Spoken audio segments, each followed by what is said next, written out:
राज्यातील शासकीय कंत्राटदारांनी राज्याच्या विविध विकास कामांमध्ये महत्त्वपूर्ण योगदान दिलंय।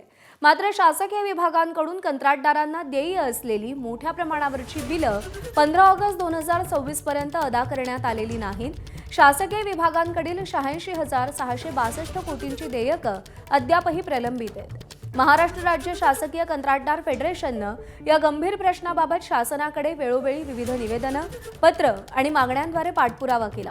तसंच प्रलंबित बिलांचा प्रश्न सोडवण्यासाठी संबंधित विभागांचे मंत्री आणि वरिष्ठ अधिकाऱ्यांचं लक्ष वेधलं।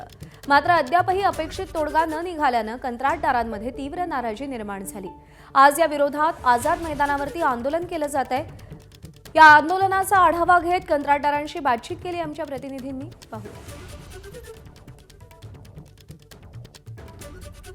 सर्व महाराष्ट्राचे 2020, 21, 22 पासून साधारणपणे 86,000 कोटीचे विविध विभागामध्ये बाकी आहे। सार्वजनिक बांधकाम विभाग, पाणीपुरवठा विभाग, जिल्हा परिषद, इरिगेशन विभाग असे जेवढे शासनाचे वेगवेगळे विभाग आहेत त्याच्यामध्ये हे पैसे थकीत आहे आणि हे जे थकीत पैसे आहेत हे शासन 3 महिन्याच्या याने देतात। दर क्वार्टरली ते पैसे देतात। ते 10%, 20%, 5%, 7% अशा पद्धतीने देत आहेत। म्हणजे बिनव्याजी ठेकेदारांचे पैसे वापरले जात आहेत आणि तेच पैसे ठेकेदारांनी व्याजाने घेतलेले आहेत। जमिनी, जागा, घरदार सर्व गहाण ठेवून त्यांनी ते पैसे उभे केलेले आहेत, परंतु सरकार ते बिनव्याजी वापरते आणि सगळ्या ठेकेदारांना रस्त्यावरती त्यांनी आणलेलं आहे।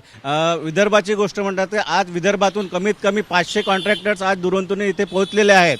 सर्वांची एकच मागणी आहे की शासनाने आमची जी फसवणूक केलेली आहे, फसवणूक म्हणजे काय आहे की आमचं ॲग्रीमेंट झालेलं आहे, काम झालेलं आहे, बिलं पडलेली आहे, परंतु शासन आम्हाला फक्त 5%, 10% या प्रमाणात पैसे देत आहेत।